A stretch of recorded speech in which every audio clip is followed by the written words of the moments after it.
All right, tubers, Madam Roy back once again. That was weird. It almost didn't let me do the live stream. It said webcasting was unavailable. Hopefully, you guys can all see me and hear me. Everything good so far?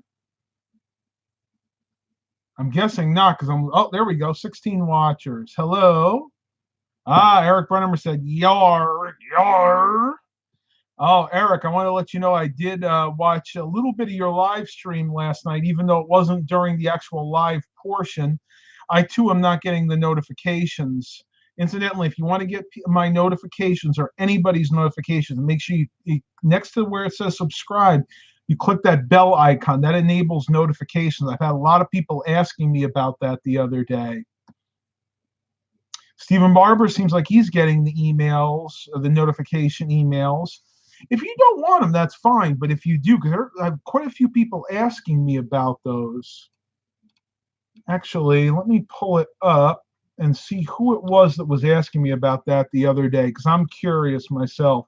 You know, my memory's like a sieve, so I have to read things that have already been written down. Thank you very much. I do see that $2 super chat, I386. Thank you so much. That's always appreciated.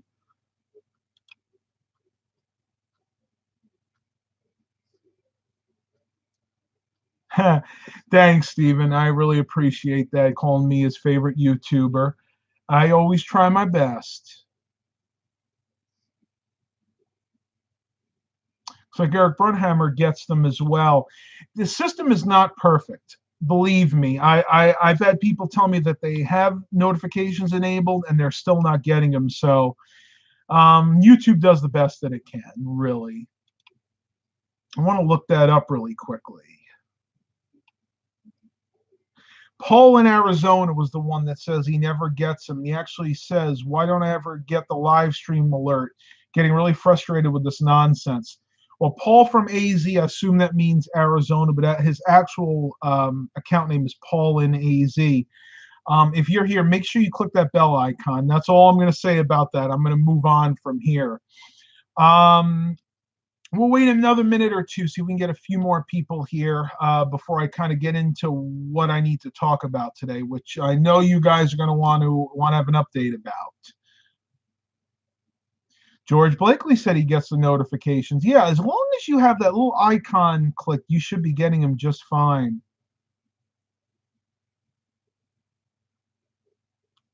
That's a wrap. Said I'll watch on my smart TV later, Matt, but he has to split. He just wanted to say hello. Thank you very much. I actually watch a lot of YouTube now on my smart TV right there. Nothing wrong with that.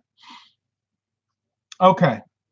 I think we're going to get as many people now as we're going to get. So I'm going to go ahead and explain to you what's going on. Just to recap, as most of you guys know by now, I know I say that a lot, right?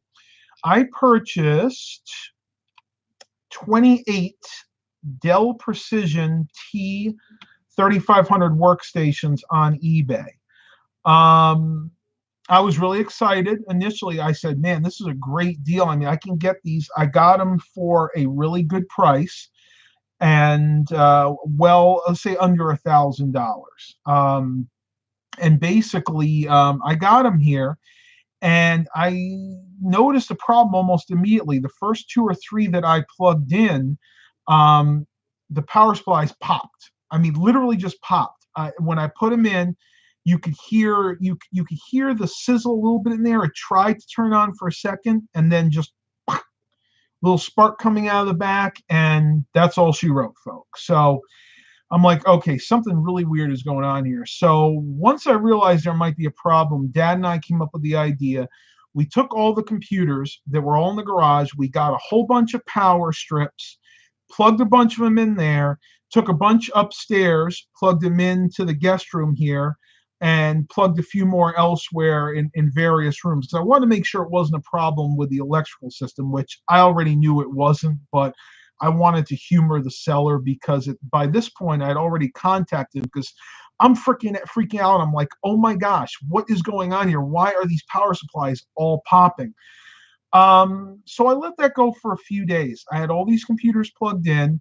Slowly, a few of them died over the few days that I had them plugged in. I think it was a total of about 2 days. And basically, I could weed out which ones are good and which ones weren't. You guys can get a little bit more in depth by watching the other live streams, so I'm not going to spend too much time talking about this. But suffice to say, I finished testing all the computers about, I don't know, 5 or 6 hours ago. It was a grueling task because I've been moving computers around to various rooms throughout the last couple of days, helping to build up some more biceps there, but very stressful because I had no idea what was going on. And come to find out, it looks like I only have about 10 computers that are good and working. And I'm talking about ones that the power supplies I trust. I've done some burn-in testing, made sure that they're not going to die. So out of those 28 computers, without doing anything, I only have about 10 that I can actually refurbish and sell.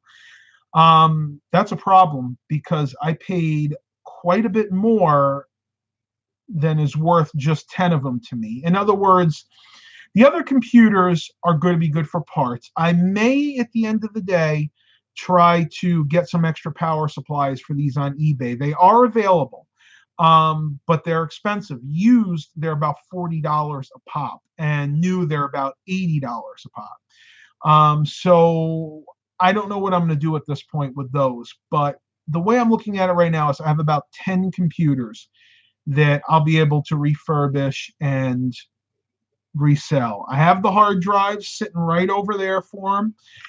Oddly enough, I have about enough hard drives for the ones that I need, so I'm not going to be buying any more of those right now.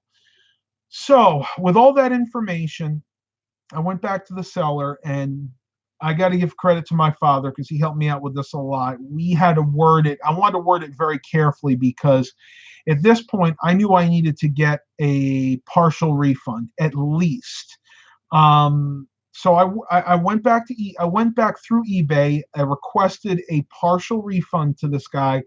I told him in depth. I'm talking about paragraph after paragraph after paragraph of reasons why these computers are not good and what I think happened. And I did explain to him, I think what actually happened was these computers must have come in bulk from one building that must have got hit by some type of surge, whether it was a power surge just through the line or something like a lightning strike that hit the building. I don't know. I'm probably never going to know that. But I went back with him and I said, look, I'm willing to buy, to pay for the computers that are working and maybe a little bit more for the parts because the other ones still have good parts. I mean, the memory's still good. The motherboards are still good. Everything's still good because these power supplies are 550 watt beefy Dell modular proprietary supplies. When you take these things apart, these things have humongous capacitors in there. They have a lot of filter caps. They have a lot of really strong transistors. So basically, the only thing that's going to be bad in these computers is the power supply. Chances are none of the components have actually gone bad.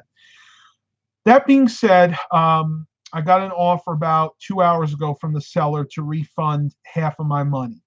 And at that point, I jumped on it.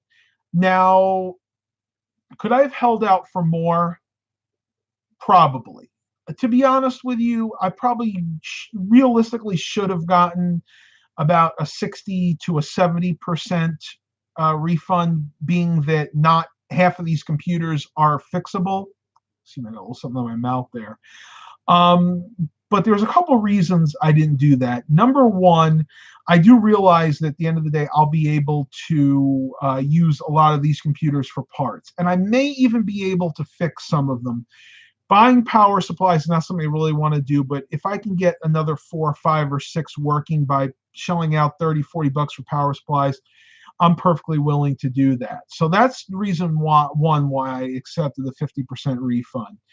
Reason number two is I believe this guy in pretty much everything he said, except for the fact that he tested all these computers. Now, I don't know if maybe he relegated that duty to a subordinate, in other words, someone else in his company, and they didn't maybe they told him that he or she tested all of them, but he or she really didn't. I don't know. I'll probably never know that. But this guy was really honest and very forthcoming from the start. And I realized that when he got these computers, he probably got taken too. I'm assuming he shelled out at least some money for these computers. So I wanted it to be fair on both ends. So that's the main reason. Those two reasons are why I accepted the 50% refund. And believe me, I will still make out well with these computers. I mean, just figuring, buy some power supplies. If I can get half of them working again, I'll make my money. I'll triple or even quadruple my money once I sell these computers. So that's really what I wanted to tell you guys. I've been a basket case for the last 2 days, honestly worrying about this because this is big business for me. I'm usually more small time than this. I have bought out some companies that were downsizing, and I've gotten maybe 10 to 15, even upwards of 20 computers. But I knew that those computers were good. So this was really a learning experience for me. And I honestly think I don't think I'm going to do this again unless I see a really, really good deal on eBay.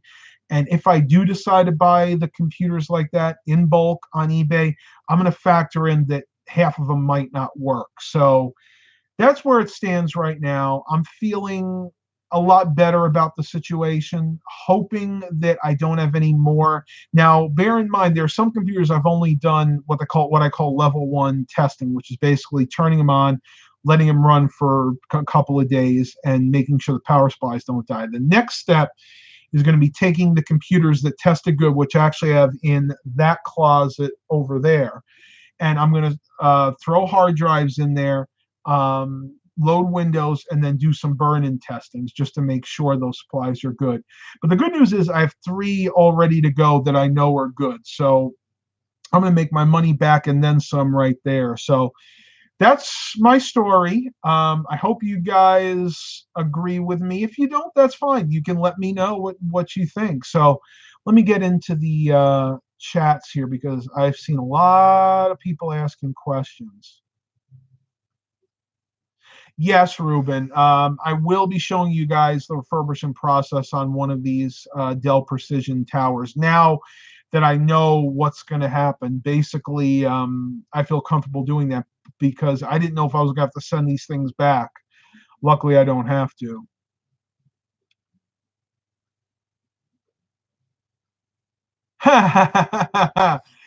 Elizabeth Laforte wants me to give her the user information and she'll track him down and get some retribution. I appreciate the offer, but I'm not interested in retribution. I'm totally convinced that the guy really didn't know that these computers were bad like that. I just think that there was a mistake made on his end, but it wasn't malicious. I don't believe it was malicious. Ruben wants to know what the mistake is about. I'm just continuing it from the last video. That's what it was.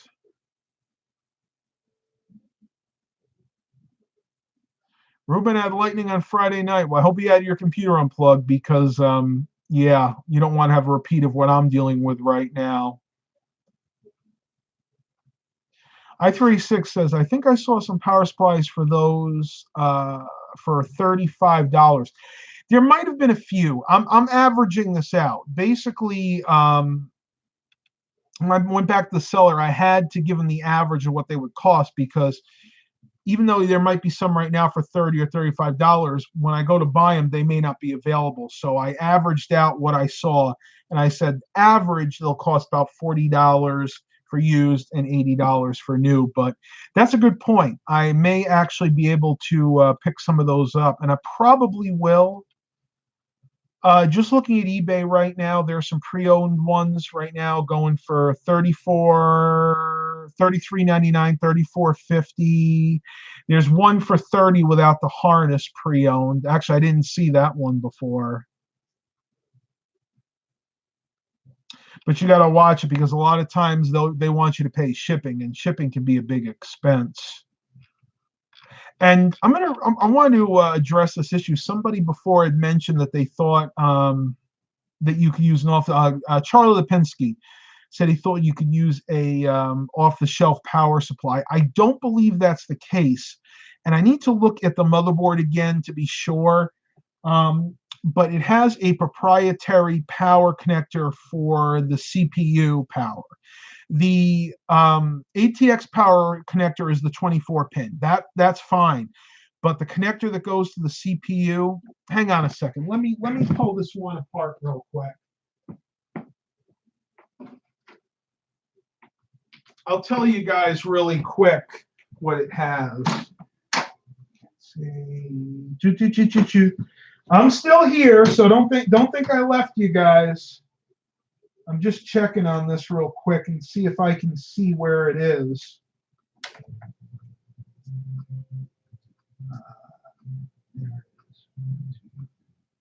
Okay. Oh, I'll tell you, these things are super heavy. Hopefully I didn't lose a lot of you here. I'm back. Don't go anywhere. What it is, and I'm not 100% sure. It's an 8-pin CPU power connector. But where the proprietary part comes in, the power supply is really far away from the actual plug. And Charlie Lipinski did mention this, and I'm going to give him kudos for that. I don't think a standard off-the-shelf ATX power supply, even if it had the 8-pin CPU connector, would actually reach. Believe it or not, I would have to say that that's about a 12-foot cable because it's actually being routed underneath the motherboard. And that's actually one thing that concerned me. I was kind of wondering if that's maybe what was happening is maybe during shipping, the cases got pinched and that power cable that's being routed underneath the motherboard might have gotten pinched and a little bit of the rubber got rubbed off and it was being exposed. The metal in the wire was actually being exposed to the bottom of the motherboard and shorting out. But I kind of dispelled that rumor because if that was the case, the cable would not be, you wouldn't be moving freely. And I was able to move one end to the other under the board and the cable is moving freely. So the cables themselves were not actually pinched. I'm going to take this off my bed real quick. Oh. Let me see if I can get this in the actual live stream so you guys can see what I'm talking about. Okay. So basically, if I can open this. Here. Okay. Am I pulling the right thing here? I'm probably not. And look at this. I'm messing everything up here. Hang on a sec, guys. This is really hard to do one-handed. Okay. So basically, the CPU cable comes from the modular connection on the power supply, which is right back there, goes down underneath the board and actually connects right over here. So basically, it's being routed all the way around the board, which is a super, super long connection. And I don't think that even a standard power supply that has that cable would be long enough to actually reach. I might be able to get something that would just go over the cable, but over the front of the motherboard, but I really don't want to have that bad of cable management, especially when it comes to cooling. I think it's better off just to stick with the original power supplies. And I actually find it really cool how they mount the hard drive. The hard drive mounts in these are actually built in to this little cage here, and the whole cage just swings out. And under here is actually where you access the memory. The memory is right there. So I think that's actually a pretty ingenious design on Dell's part. I have to give them kudos. Again, I think these are pretty well-designed computers. And I would love to buy some of these again. This thing is a brick. This thing is entirely metal, except maybe for the bottom. The top of this is metal. The front's metal. This actual front bezel, which on most computers is plastic, is metal. I took one of these off. This alone weighs about 5 pounds. So I have to say Dell did a very, very good job manufacturing these towers. Ugh. That being said, I definitely got a bum rap when it came to these. Robert Jones asked, did you find bulging capacitors in these systems? I'm assuming you mean the power supply, but the answer to both is no. None of the caps were bulging. These were manufactured around 2012, so that's too late for all that capacitor plague that happened in the early to mid 2000s. Again, I just really think that it was a problem with some type of surge. David Appleton asks, how much could you sell them for? That's a great question. Now, that's going to depend on how much memory I decide to put in there. Now, you realize I have about 14 systems that have bad power supplies that I'm going to be cannibalizing the RAM out of. That's where the whole bright spot in this entire thing is. I'm going to be able to basically max out the memory on all the working systems. I each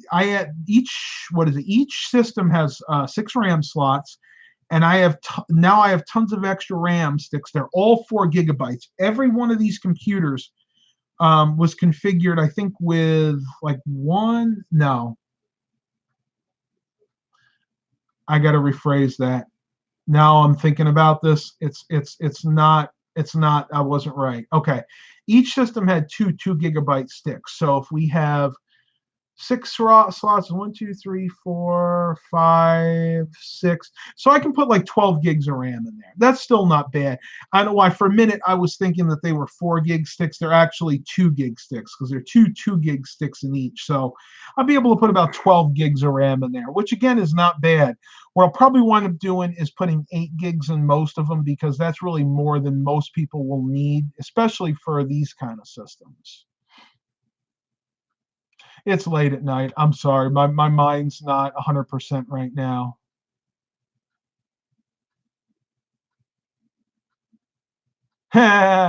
John Joe said I should shower after swimming in the bay. Yeah, I didn't actually do that, but I'm pretty sweaty right now. I've been running around like crazy today. And on that note, I should give you guys a fitness update. Fitness update time. 25,474 steps, 10.85 miles, and that's 1,466 calories. They say kcals, but it's still just regular calories.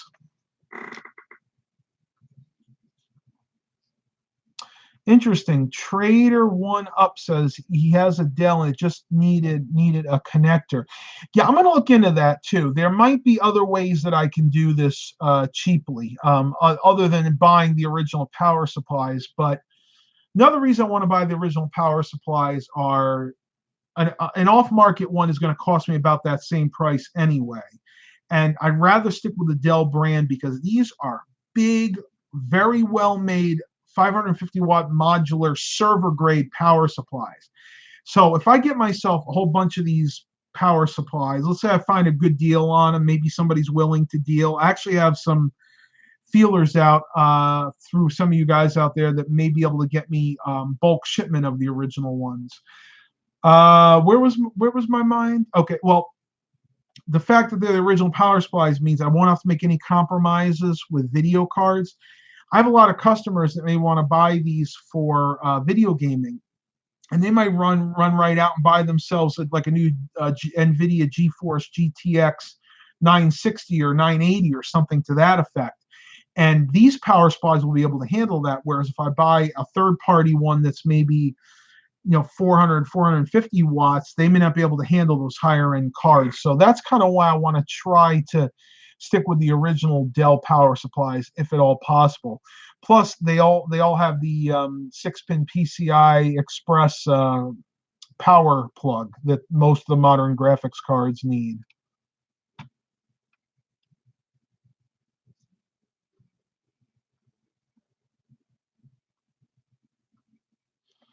Robert Jones says maybe next vlog you'll pull one of the bad power supplies apart and show us what they look like. Very possible. I have one downstairs right now that I'm going to rip apart probably tomorrow just to have a look and see what's actually gone bad. I'm almost positive it's one of the surface mount capacitors. Probably not even an electrolytic. Probably just a small surface mount one because I took one of the ones, and that is one of the ones that exploded. And if you shake it, you can hear something rattling around, which I'm thinking is like one of those little tiny I don't know what you call them, but the little tiny metal capacitors, not the electrolytics, not the real big ones that you like replace on TV boards, power boards, but just the little tiny electric ones, because if they get stressed, they can't handle it. They will literally blow right off the board. You can look up videos on YouTube of that actually happening.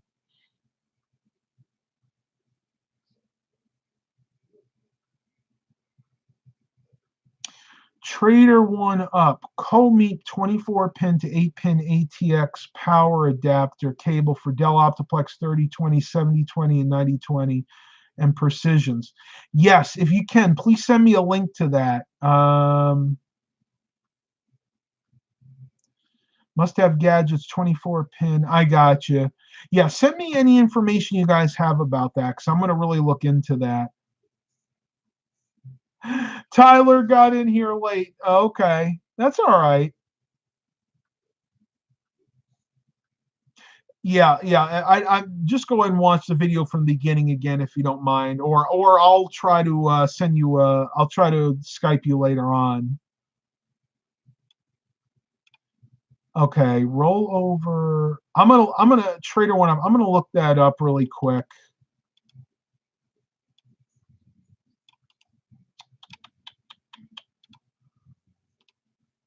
Yeah, I don't know why they're being weird about posting. They're being really weird about posting links in here right now.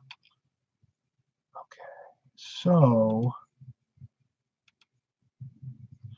all right, so basically it's like a pass through for the 24 pin, and then it also gives you the 8 pin. That's interesting. I've never actually seen that.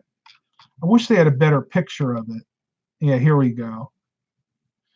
So you plug one end in from the power supply into that, and the other one goes in the board, and then basically it gives you a branch off of the 8-pin connector. That's awesome. I am actually going to save that. Let me save that right now. So you guys always help me out. It's really hard to do all the different research like this, and I really appreciate it. It really helps me out at the end of the day.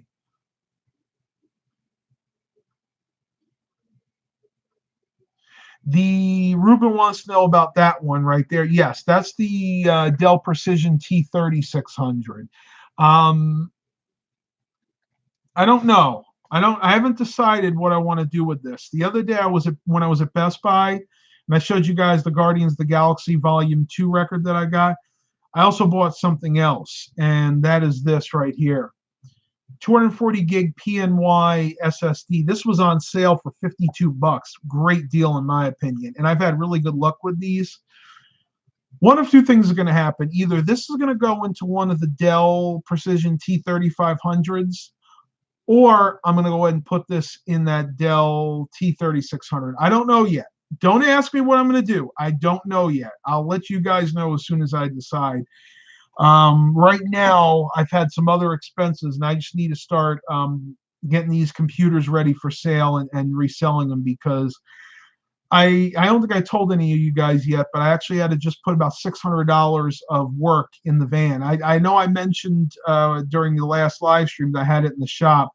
Well, I had to get 4 new tires, an alignment, and an oil change, which sent me back almost $600. So yeah, I need to start making some money back as soon as possible because I have some other bills coming up. But as soon as I can get some money back, I'm going to buy a whole bunch of these and probably throw a whole bunch of these into those Precision T3500s. Ruben asks, how did I get the T3600? I thought I covered that, but maybe I didn't. a friend of mine was getting rid of a lot of IT equipment, and that was just part of it. Stuff that he was not using anymore.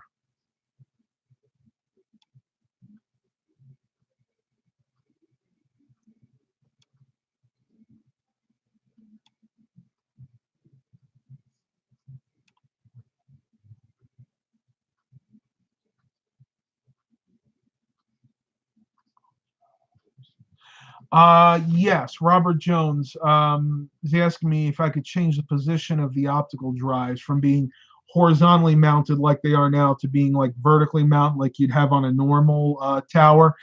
It can be done, but I'd have to buy a new bracket for it. I looked into that. Basically, what I have to do is I have to order the bracket, and I could probably do that on eBay. But I'm not honestly not going to bother because they can still be stood up. It just means that the optical drive is going to be slanted like that. It's going to be vertically mounted instead of horizontally mounted if it's stood up. So it's not that big a deal. You can still stick a CD in there just fine. It's the same principle with the small form factor towers. When you stand them up, the optical drives are vertically mounted instead of being horizontally mounted. Eric Brunhammer says he just scheduled his first oil change for the truck. Dang thing is already up to 4,900 miles. Man, where are you driving? Man, you drive quite a bit. I don't think I'm lucky if I put 10,000 miles a year on my van. I need to start driving some more.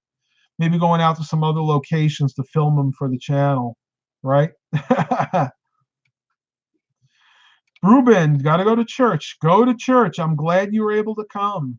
Definitely. Be okay. 4600 says you look great. Well, thank you. I'm still losing weight. A lot of you guys out there thought for some reason that I stopped losing weight after my girlfriend and I broke up. Nothing could be further from the truth. I've actually lost another 10 pounds since she and I broke up. As a matter of fact, I have to get on the scale. I've gotten on the scale maybe 2 or 3 days ago when I was at 345. And I'm hoping I've actually lost a little bit more since then. But I'm actually getting ready to stop. Um, uh, my mind is totally gone. 245. I am not 345. I am 245. So hopefully, when I hit 240, I'm actually going to try to maintain, but eventually, still hoping to get down to the maybe 230 mark, if that's possible. We'll see what happens. Charlotte Pinsky's dad's truck is 54,000 miles, so that's a baby for most trucks. Trader One Up says, I could tell you're looking thinner. Well, thank you. And the places I notice it are in my neck. Believe it or not, if you guys see my earlier videos, my neck and chin were actually probably down to here. Now you can see I actually have a prominent chin. I do have a little bit of sagging skin, but I think that'll clear up over time. The worst part of it is my legs are really muscular now from all the walking. My arms have started to firm up. I still notice it on my belly, the little gut area, which might take a little bit longer. But I still think skin removal surgery is in my future. But that's a topic for another time.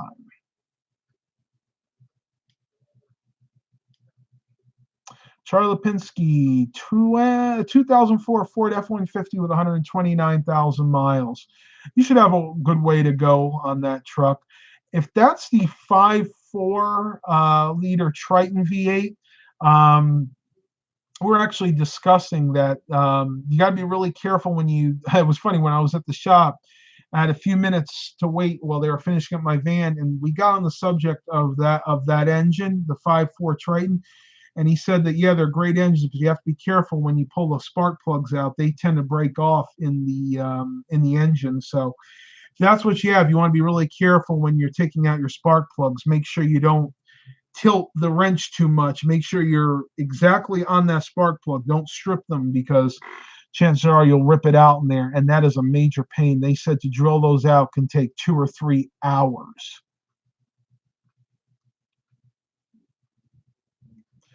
Wow, 34 minutes, 28 watchers, 16 likes. Thank you guys very much. And I want to thank I386 again for the $2 super chat.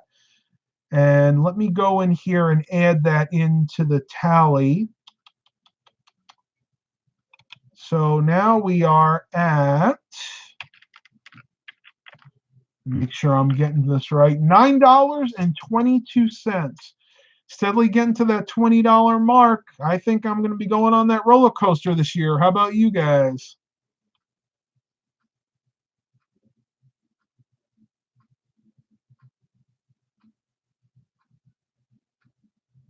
Okay, so you do have the, Charlie says he has the 5.4 Triton and he had to replace the spark plug at 70,000 miles.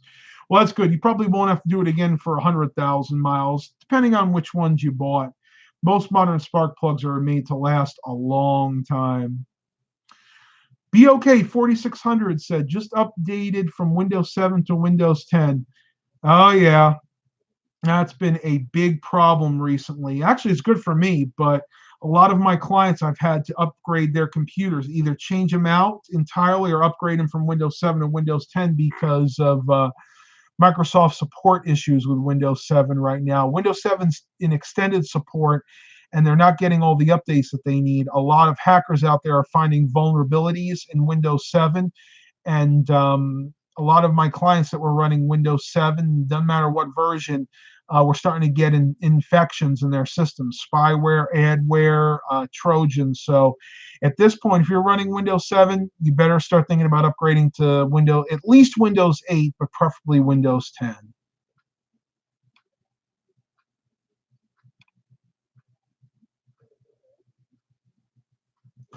Oh, wow. Okay, I misunderstood that. Charlie had to replace the engine at 70,000 miles. Ooh, that's not good. I'll tell you something. A good way to make sure your engine will last a long time, two things. Do your oil changes every 3,000 miles. I don't care what the dealers say. Even if you, all right, if you use synthetic oil, you can probably wait till 5,000. 3,000 every 3,000 miles for conventional oil, every 5,000 for synthetic.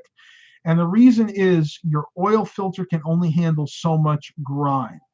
Other than that, you also want to use an oil additive. I use Prolong. I trust it. It's actually saved my butt.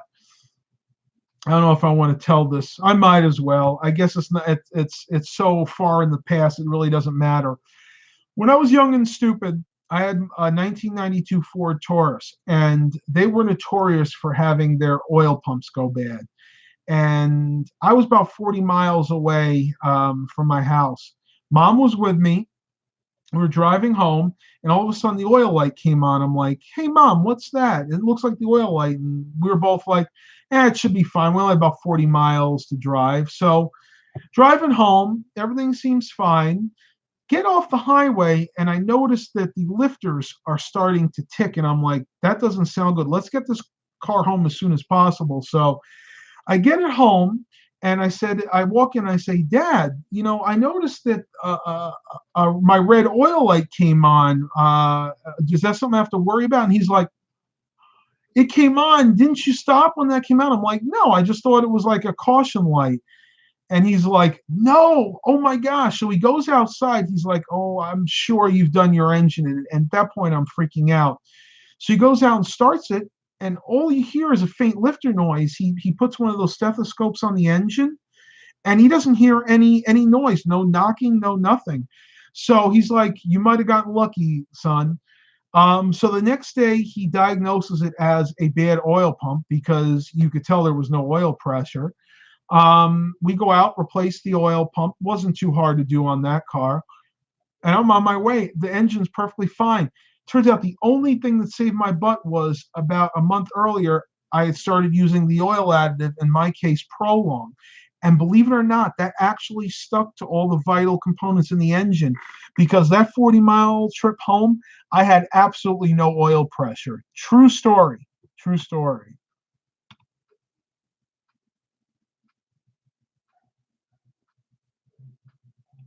Okay. I mean, I guess that's not too bad, Charlie. 5,000 miles with the original genuine Ford oil. If it's conventional oil, I would only wait about 3,000 miles max. That's just me. But if it's synthetic, you could probably wait 5,000. Because the problem, again, I'll reiterate this: the oil filter can only hold so much gunk. After 3 or 4,000 miles, your oil filter is about 75% full of dirt and grime. So at that point, once that fills up, doesn't matter how good the oil is, that junk is going to spill into the engine. It's just the way it is. You definitely drive a lot more than I do, Charlie. Again, I'm lucky if I drive 10,000 miles. Robert Jones says, my other incentive to lose weight is to fit under the steering of cars that they don't make tailor-made cars. Yeah, I feel your pain, buddy. I've had that problem before myself. Not so much anymore. I can actually fit in most cars just fine. Mark Covington is here. Hey, Mark, nice to see you again. Hey, Matt, what would be the best prolonged motor oil for me to use on a 99 Grand Am, which has over 210,000 miles? You use conventional oil. For that car, I think it's like 6 quarts, I believe. So what you do is you tell them to fill it up with 5 quarts or 5.5 quarts of oil, and then that last half a quart you pour in the prolong. It's about $20. You can get it from AutoZone or O'Reilly's. Basically, you don't want to overfill your engine, and I believe it's a half a quart. Don't quote me on that. But just check with whoever you get to do your oil change, and they should tell you.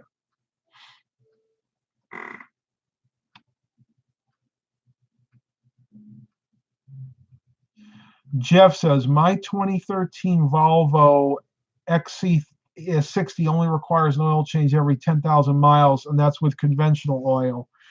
Um, all I'm gonna tell you is watch Scotty Kilmer. Go ahead and look up Scotty Kilmer's videos. I'm gonna do this right now because he's a mechanic that I trust. Yes, Eric, I know. I know that you're not a big fan of him at times.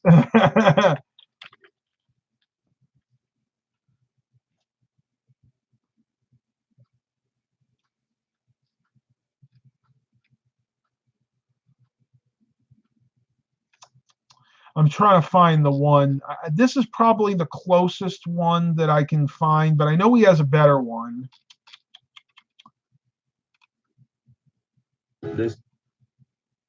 I'm going to share this one. This is a video from Scotty Kilmer. It's called The Truth About the 20,000 Mile Oil Changes. It'll really open your eyes because even though the dealer tells you can wait that long, you really can't. And I'm sure Eric Brunhammer will back me up on that.